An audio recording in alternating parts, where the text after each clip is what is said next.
Alors, sur quel outil passons-nous le plus de temps chaque jour? La messagerie, eh oui.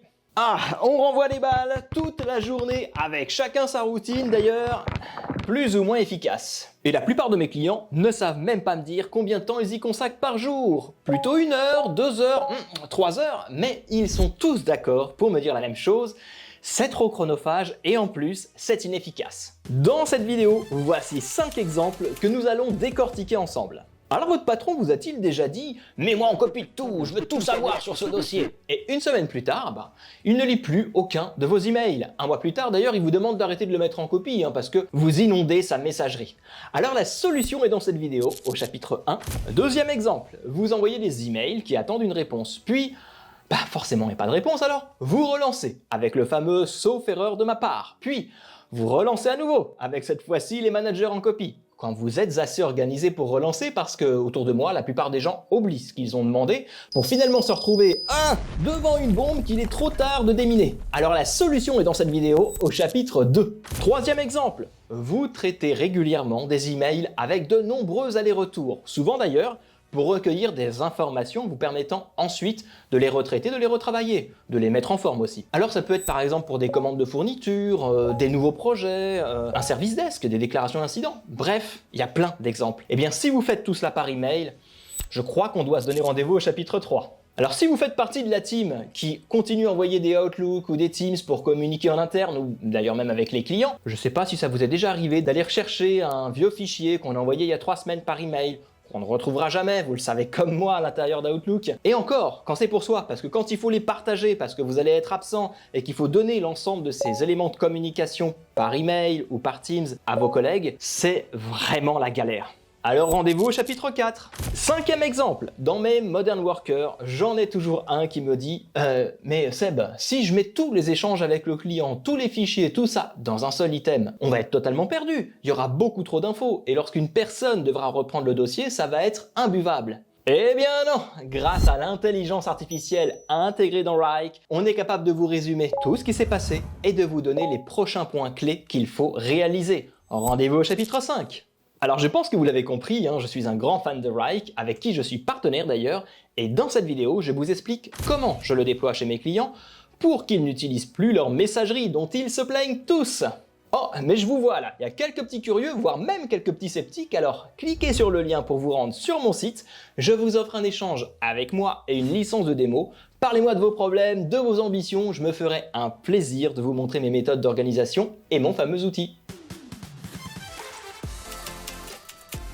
Alors nous sommes d'accord pour dire que tous les emails que nous recevons sont souvent liés à des tâches. Et si vous suivez mes vidéos sur Wrike, je vous ai déjà dit une chose, dans notre entreprise, tout ce qui n'est pas dans Wrike n'existe pas. C'est-à-dire qu'un client, un projet, un incident, tout ce que vous voulez doit être enseigné à l'intérieur de cet outil. Pourquoi? Parce qu'après tout ce qui va se passer autour de ce client, de cet incident, de ce projet, eh bien, sera centralisé à l'intérieur de cet outil. Donc les fichiers, les emails et les échanges. D'accord? Donc si vous avez un échange qui vous arrive depuis Outlook, ce qui peut arriver, on va voir qu'on va tout faire pour s'en passer par la suite, mais si ça vous arrive dans Outlook, eh bien vous avez un petit plugin que mes clients d'ailleurs qui utilisent Wrike ne connaissent pas forcément. Donc ce plugin permet de mettre 2 boutons. Le premier, créer une tâche, et le second, ouvrir le complément Wrike. Alors quelle différence? Eh bien tout simplement, si je reçois par exemple un mail de Carlton, super sympa, qui me dit qu'il y a un problème de facturation pour le client Mercer, un de nos clients d'ailleurs, que je salue. Il n'y a pas de problème de facturation, je vous rassure. Eh bien, ceci est un test pour indiquer un problème de facturation de la part de Carlton. Quelle classe! Eh bien, je vais pouvoir par exemple lui dire, ok,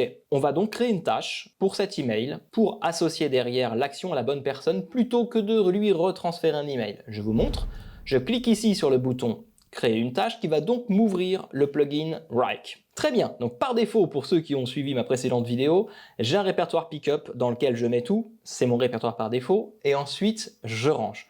Dans l'autre cas, c'est pas ce qu'on va utiliser, on sait que c'est pour le client Mercer, donc qu'est-ce que je vais faire tout de suite? Je vais faire ici le petit plus, ajouter au dossier ou au projet, et je vais rajouter le nom de mon client. Et dans toute la logique, j'ai déjà un dossier qui lui est associé sur mon compte SEB Connect Formation dans les projets clients sur lesquels je travaille. Je vais l'enlever de mon pickup maintenant qu'il est bien rangé, et je sais que c'est pas moi qui vais le traiter, mais par exemple Grégory, parce que c'est lui qui gère toute la partie compta, etc. C'est pas du tout ce que je raffole. Donc là, je viens d'associer la tâche à Grégory, je peux même lui mettre une petite échéance. Donc là, par exemple, je peux lui demander de me répondre avant le 31 août. Ok, parfait. Je peux rajouter des petites notes à l'intérieur si j'ai besoin. Donc merci de faire ceci et de faire cela et blablabli et blablabla. Il faut savoir que tout ça n'est pas visible de notre client. Et donc Grégory vient d'avoir une tâche qui vient de lui être affectée, qui est arrivée dans ses petits tableaux de bord Wrike, il sait que c'est pour Mercer et derrière, il va pouvoir la traiter. Donc ça, c'est quand même un fabuleux outil qui permet de lier les emails pour déclencher derrière des actions. Et vous avez une autre possibilité, si, imaginons, la tâche existait déjà. C'est-à-dire que j'arrivais sur un problème et que c'était une mise à jour de ce problème. Et bien dans ces cas-là, c'est extrêmement simple. J'aurais pu ouvrir le complément Wrike et donc pas créer une tâche puisque elle existe déjà, et non, je ne la convertis pas en tâche, je vais l'ajouter en commentaire. Et dans ces cas-là, il est malin, il va aller me rechercher ma dernière tâche la plus logique, donc le client Mercer, mais si toutefois ce n'était pas le cas, j'ai juste ici à retaper Mercer, il me l'aurait indiqué ici, je clique là, et il y a le petit bouton envoyer en commentaire. Si je fais cela, pour ceux qui connaissent Wrike, l'intégralité de l'email de mon client est donc ajoutée en commentaire à ma tâche. Rendez-vous maintenant à l'intérieur de mon Wrike. On voit que ma petite tâche a été correctement rangée dans ma société SEPconnect Formation, dans mes projets clients pour le client Mercer, et qu'il s'agit de la tâche client Mercer problème facturation. Il a bien repris l'objet de mon email, c'est nickel. Il a pris le contenu, il a pris mon petit commentaire. Moi, c'est au poil, c'est parfait. Mais on aurait pu procéder autrement. Alors c'est pas la manière la plus simple, mais je la montre parce qu'elle existe. Il s'agit ici de cliquer sur les 3 petits points et de faire mettre à jour par email et de récupérer cet email là. Alors quel est l'intérêt de récupérer ce petit email? Eh bien chaque fois que je vais envoyer un email et que je mettrai en copie ce fameux Wrike Plus et cette suite de chiffres, eh bien l'intégralité de mon email sera automatiquement intégrée à l'intérieur de la tâche correspondante, à savoir la tâche client Mercer problème facturation. Et oui, parce que chaque tâche a son petit email. Alors ça peut être bien pratique pour certaines automatisations, c'est pour ça que j'en parle. C'est pas utilisé à chaque fois dans ce contexte-là. Si c'est pour vos mails Outlook, utilisez vraiment le plugin, c'est fait pour ça. Mais si vous avez d'autres besoins, on va dire récurrents d'automatisation, eh bien ce petit email-là est plutôt pratique. On en reparlera certainement dans une autre vidéo. Toujours dans Wrike, une astuce plutôt utile, donc mon dossier Mercer, qui est dans mon projet client, de SEPconnect Formation, tout ça, vous commencez à connaître l'histoire, pour lequel j'ai d'ailleurs une formation que j'avais fait chez eux le 4 juillet, pour laquelle j'ai encore des tâches à réaliser. Et puis bah là, Grégory, on l'a vu, qui s'est récupéré la tâche de problème de facturation. Eh bien, si je suis le fameux patron un petit peu relou, qui a envie de tout savoir, eh bien il va pouvoir se positionner où il le souhaite, à savoir juste sur Mercer, à savoir tout client confondu,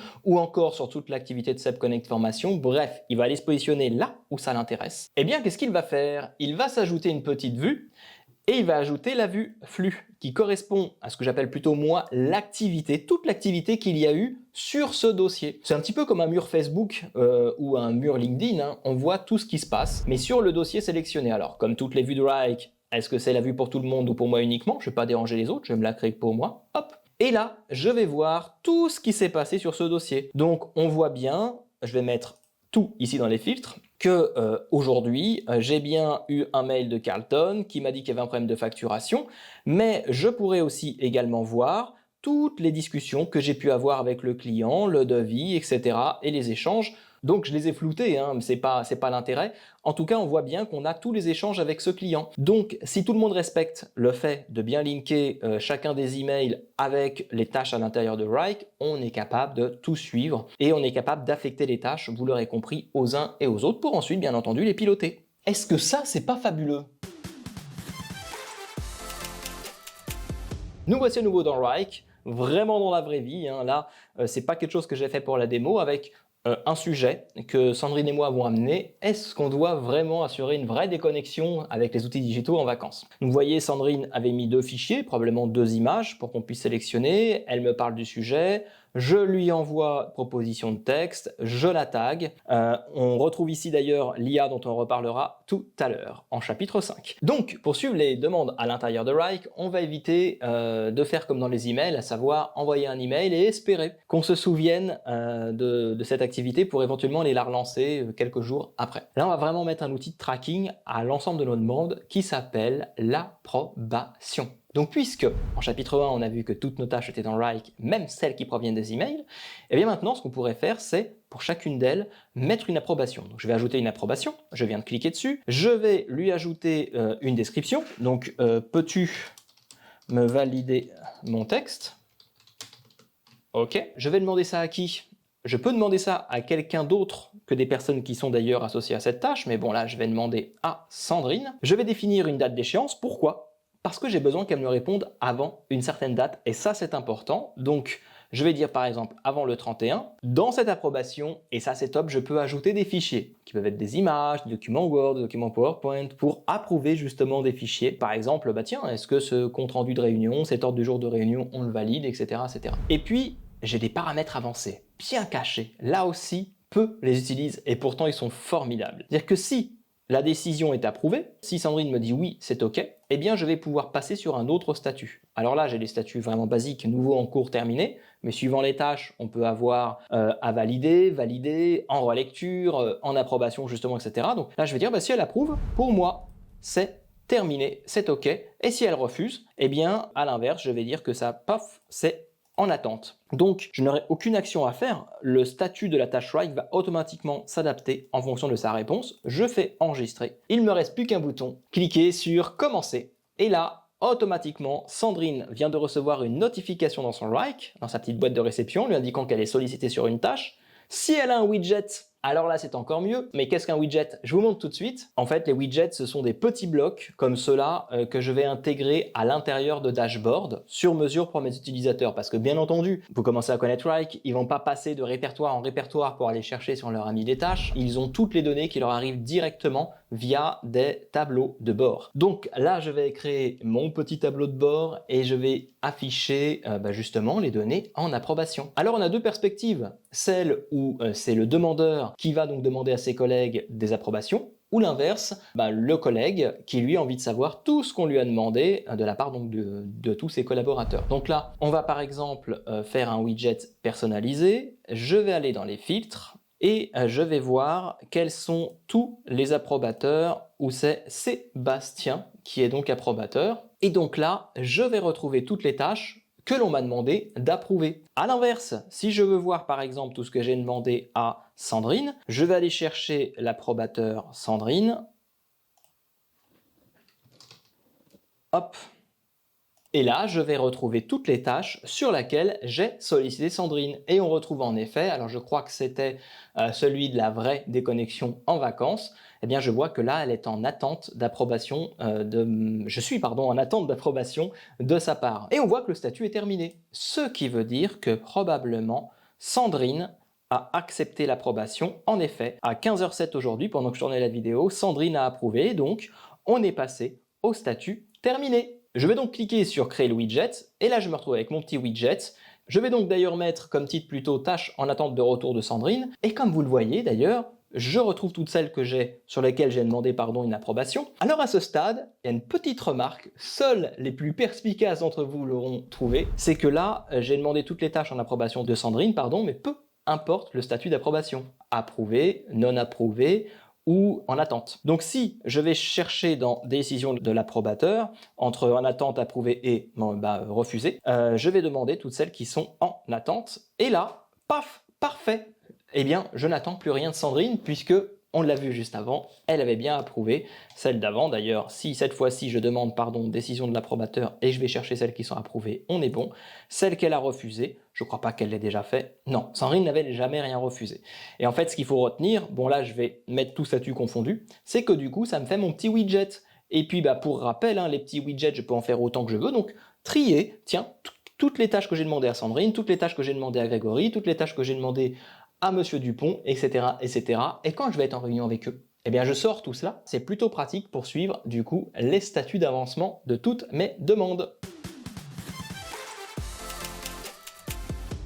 Combien de fois il vous est déjà arrivé d'avoir énormément d'allers-retours dans les emails pour aller recueillir des informations qui vous permettront ensuite de pouvoir traiter vos tâches? Eh bien dans Wrike, il y a une solution pour ça et ça s'appelle les formulaires de demande. Je vous montre ça tout de suite. Je vais donc dans Wrike, dans mes paramètres, et je vais aller chercher les formulaires à ma disposition. Donc ça se passe juste ici dans les formulaires de demande. Donc là je suis dans un espace de démo et en effet on voit questionnaire de satisfaction pour le helpdesk, des déclarations d'incidents, demander une nouvelle feature, déclarer un bug, demander un nouveau projet IT, demander bah oui tiens une nouvelle campagne par exemple pour le digital, etc. etc. Donc là je vais prendre par exemple un helpdesk request et en fait ce que l'on va voir, et je vous montrerai après comment ça se traduit dans Wrike en matière de tableau de bord, parce que là c'est vraiment fabuleux. Mais donc on a ici un formulaire qu'on va pouvoir concevoir et on va pouvoir par exemple dire que quand on crée une tâche, ça crée ici automatiquement un incident, que ça l'enregistre dans le répertoire 3.1/ticket. Je pourrais l'assigner à un chargé de mission, demander une approbation, on en a parlé dans le chapitre juste avant, pour demander à quelqu'un de valider la demande avant de la réaliser. On peut reprogrammer ça, bon je vais pas vous faire un énorme chapitre là-dessus. Et ensuite, ce que je vais vous montrer par contre, parce que ça, c'est vraiment cool, c'est qu'en fonction des choix qui sont faits, on va pouvoir emprunter des aiguillages différents. Si par exemple, cette question-là amène à la page 5, celle-ci aussi, alors que cette réponse-là va amener à la page 6 et que cette réponse-là va amener à la page 4. Et vous l'aurez compris, je ne pose pas les mêmes questions à mon client en fonction de ses réponses et des aiguillages qui ont été sélectionnés. Autre chose très intéressante, alors je vais faire exprès, je vais aller sur un autre formulaire pour que ça vous parle. Je vais prendre par exemple le campaign request. Eh bien on a la possibilité, alors je vais aller chercher un champ intéressant qui le ferait. Tiens, par exemple, le channel. Eh bien, le channel est un choix que l'on va faire et ce qui m'intéresse, c'est qu'en fonction que ce soit du print, du direct mail, de l'email, etc., eh bien, la réponse va venir se mettre dans un champ personnalisé de l'espace. Ça veut dire quoi? Ça veut dire que les réponses que les personnes vont apporter dans le formulaire, toutes les réponses peuvent être collectées soit dans le titre de notre ticket, soit dans la description ou encore à l'intérieur des champs personnalisés de Wrike pour ensuite pouvoir les traiter ou les mettre en dashboard. Ça vous intéresse? Rendez-vous dans le dashboard. Voici donc à quoi ressemble par exemple le dashboard du département IT. On va retrouver le nombre de tickets par jour, etc.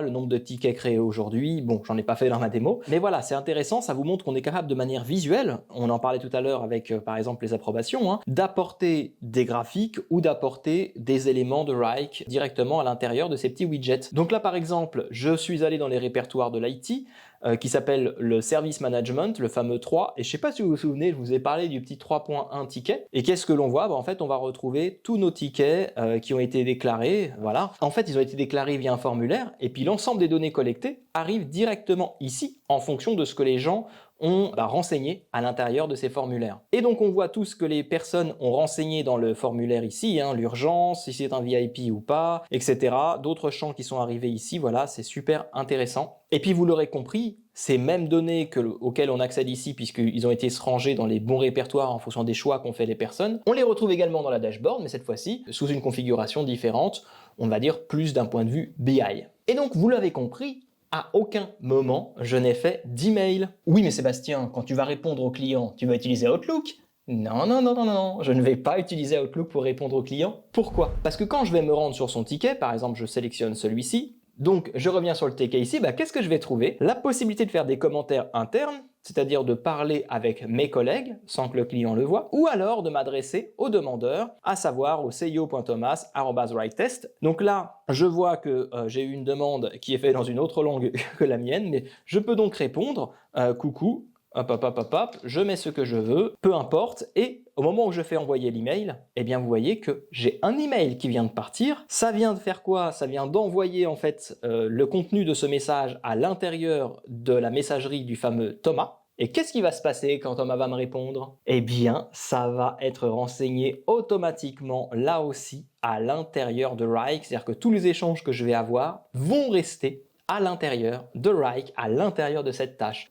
Est-ce que c'est pas formidable ça? Et vous pouvez faire ça pour toutes les tâches ou tous les projets à l'intérieur de Wrike, donc forcément plus d'excuses pour libérer votre messagerie là.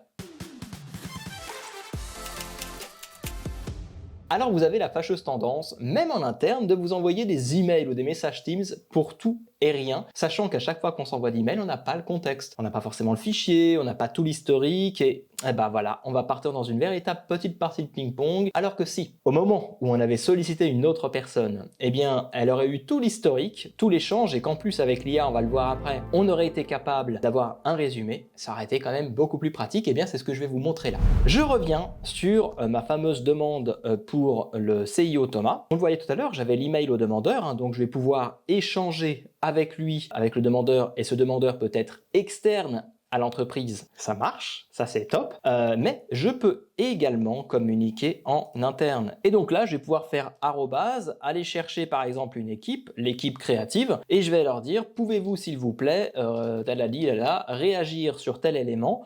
Je fais partager et envoyer, paf, et donc là, l'équipe créative vient de recevoir un message de ma part. Alors ça peut être une équipe, ça peut être une personne, bien entendu. Je n'ai pas envoyé d'email, mais surtout, la personne qui va reprendre le sujet aura bien tout l'historique. Et elle pourra également répondre au demandeur pour aller lui poser des questions si toutefois il y en avait besoin. C'est quand même beaucoup plus pratique d'avoir toutes ces données au même endroit, et en plus de ça, on libère la boîte Outlook. Et j'oubliais, on a bien entendu accès à tout l'historique. Alors voici un petit sujet d'actualité, les bonnes vacances, hein, on est à la fin juillet. On a voulu faire une petite vidéo, donc qu'est-ce qu'il s'est passé? Sandrine m'a mis 3 images, elle m'a proposé un script, enfin du moins des idées dans le script, elle m'a soumis les 3 images. Il se trouve qu'on a échangé ensemble, je me souviens le 26 juillet, on était dans la voiture, je conduisais, elle était à côté, elle m'a demandé si j'avais une préférence, je dis oui au fait, le premier visuel, elle a donc elle-même dit prendre le premier visuel, parfait. Puis derrière, j'ai proposé un script, Sandrine l'a approuvé, etc., etc. Alors ça fait beaucoup de choses à lire, et imaginez si quelqu'un doit reprendre ce dossier, il n'a pas forcément envie de tout se reprendre. Et encore là, je suis sur une tâche plutôt simple. Et donc nous avons le petit bouton « Résumer les commentaires », et là, l'intelligence artificielle fait le boulot. Sandrine Bouvier a initié une discussion pour préparer une vidéo récapitulative des activités avant les vacances, parfait. Plusieurs visuels ont été partagés et le premier a été choisi pour la vidéo. Génial. Vous avez ensuite changé le statut d'approbation à pending et finalement on l'a approuvé. Sandrine a programmé la publication de la vidéo pour vendredi à 17 h. Ici on retrouve toutes les décisions qui ont été prises. On a décidé de rappeler les activités réalisées dans la vidéo, le visuel, etc., etc., etc. Donc on a un résumé de tout ce qui a pu se passer. Et ça, je peux vous assurer que dans Wrike, c'est un véritable petit bijou. J'espère vous avoir convaincu qu'il y avait plein de possibilités à l'intérieur de Wrike de se passer de ces emails et des messages Teams dans tous les sens. Il y a également plein d'autres fonctionnalités. J'ai déjà fait des vidéos, hein, donc n'hésitez pas à aller les voir sur ma chaîne. Et puis il y en a d'autres qui arriveront. Et puis comme je vous l'ai dit au début de la vidéo, vous pouvez me contacter. On échangera ensemble sur vos besoins et je pourrai vous donner une petite licence de démo. On pourra travailler ensemble sur ce fabuleux outil. Et puis si j'ai réussi à vous donner envie d'utiliser ce formidable outil, eh bien n'hésitez pas à vous rendre sur mon site seb-connect.fr.